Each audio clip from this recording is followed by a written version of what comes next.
Hello fellow Shadow Hunters and welcome back to a brand new Apex Legends video. In this video we're going to talk about the best aiming tips that top streamers such as Shroud abuses and uses to get the best out of Apex Legends.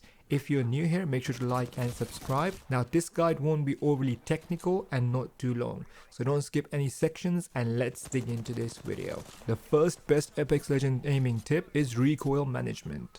In order to become an expert legend, you need to learn how to control your recoil.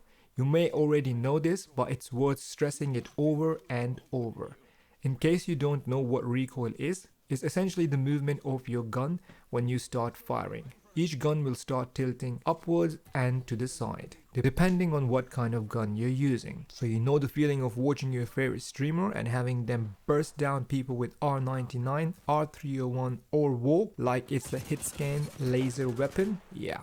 Learning the recoil patterns of your favorite weapon is important. If you don't have a favorite weapon, you can use R301, R939 or Volt, which are really decent weapons and extremely strong. Now that you know how the patterns look for your favorite weapons, it's time for the hard part: practice. All these streamers have practiced for hours to get to where they are now. You need to visit the firing range and fire at least 100 mags and more if you can spare the time for your favorite weapon. Aim down the target and try to keep it steady while firing. Tip number 2 is fix your movement. Move less when you're shooting at a static target. Movement is also another problem regarding aiming in Apex Legends. Many times I've seen people doing all these crazy slide jumping and strafing while actually shooting at an enemy that's not even looking at them. You don't want to do that. If your target is an enemy that's firing at someone else or just doesn't see you, stand still and blow them up.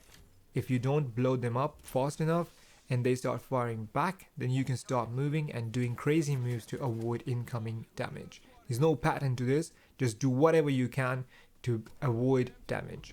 Of course, if you think that his friend or someone else will blow you up when you stand still, you won't do it. But still, refrain from crazy moving when shooting at a still target. Top tip here is use your movement to help you.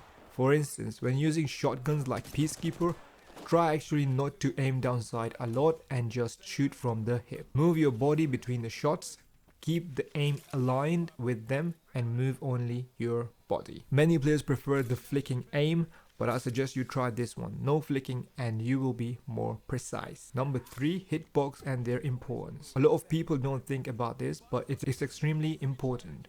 Hitbox is the size of the character's hit area.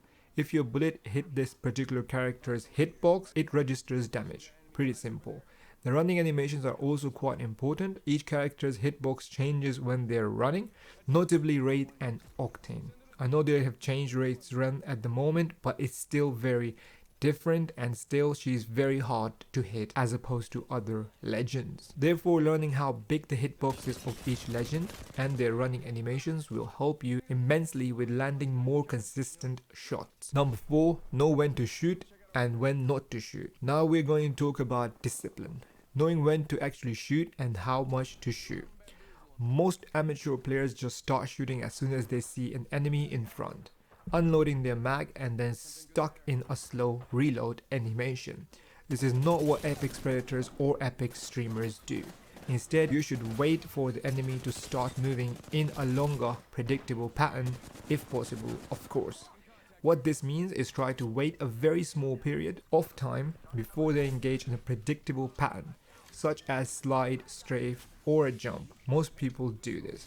The best one is definitely a jump. If you're in a fight and when somebody jumps, you know exactly what's their direction and allows you time to unload a safe mag onto them. Another tip that you can try is usually stop shooting for a bit when the enemy starts moving frantically until they do another predictable pattern, and they will. That's when you unload the mag and kill them. I expect you to hit a lot more targets and increase your RP after you have practiced trigger discipline for a bit. Final tip is not really a tip, but I think it's important. This is not completely confirmed, but in my opinion, some skins do offer an advantage. It's buy to win skins. You may have noticed that your favorite streamer always uses the same skin for some weapons. This is not accidental.